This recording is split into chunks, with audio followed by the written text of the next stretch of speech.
বাংলাদেশ বেতার রাজশাহী স্থানীয় সংবাদ।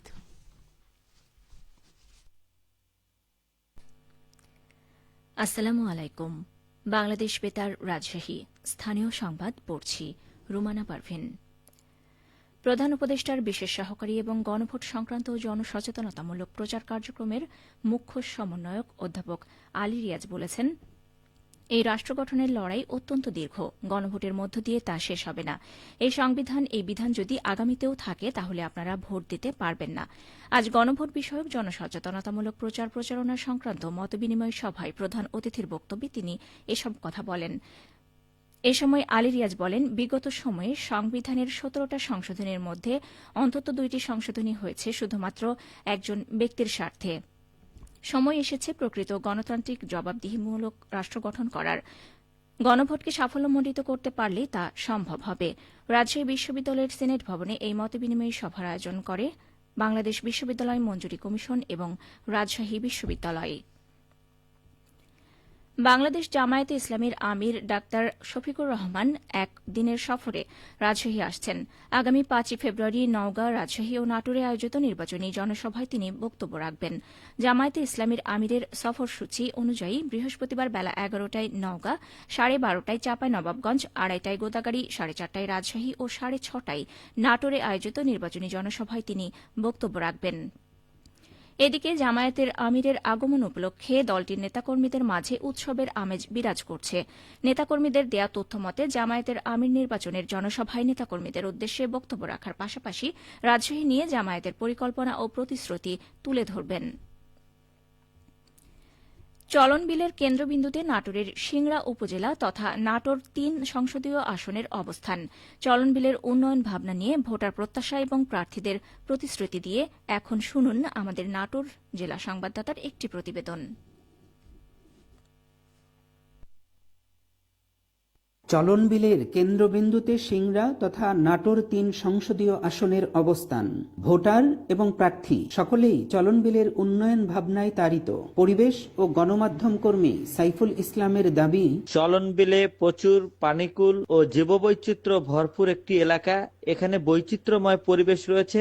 আমাদের দাবি, চলন বিল অথরিটি গঠন করে সমন্বিত উদ্যোগ গ্রহণ করা হোক। বিএনপির প্রার্থী অধ্যক্ষ আনোয়ারুল ইসলাম আনু মৎস্য সংরক্ষণাগারের পরিকল্পনার কথা বললেন। চলন বিল দূষিত এলাকা, এই এলাকায় আমাদের শস্য ভান্ডার হতে সিংড়া, মৎস্য ভান্ডার হতে সিংড়া, এই সিংড়ার অবহেলিত জনগোষ্ঠীর জন্য আমরা কৃষিভিত্তিক যদি শিল্প কারখানা করতে পারি। এখানে যে ব্যাপক যে আমাদের মাছ চাষিরা রয়েছে, ন্যাচারালি যারা মাছ সংগ্রহ করে বা পুকুরে চাষ করে, এগুলো আমাদের চাষিরা ন্যায্য মূল্য পায় না মাছের, যার জন্য মৎস্য সংরক্ষণ করা দরকার। ইসলামী আন্দোলনের প্রার্থী মোহাম্মদ খলিলুর রহমান জাল যার জলাতার এই নীতি বাস্তবায়নের কথা উল্লেখ করেন। সিংড়া উপজেলা চলন বিল অধ্যুষিত উপজেলা। এখানে খাল বিল রয়েছে।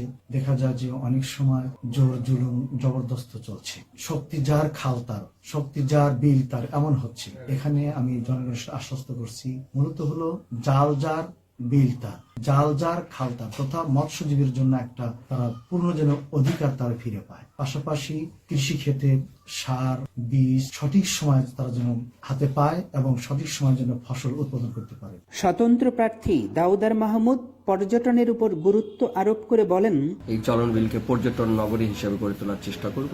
আর যেহেতু আমরা কৃষিতে সিংড়া, মাছে সিংড়া, মানে মানুষ বলে যে ধান আর হচ্ছে মাছ উৎপাদনের মেন হচ্ছে চলন বিল, সেখানে আমি এখানে এই চলন বিলের যেটাকে শস্য ভান্ডার করার চিন্তা আছে।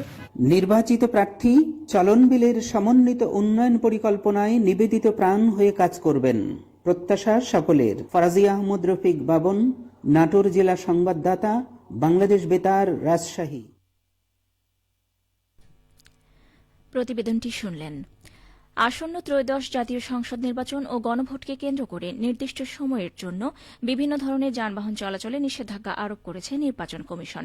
নিষেধাজ্ঞার আওতায় আগামী ১০ই ফেব্রুয়ারি থেকে ১৩ই ফেব্রুয়ারি পর্যন্ত মোট ৭২ ঘণ্টা মোটরসাইকেল চলাচল বন্ধ থাকবে।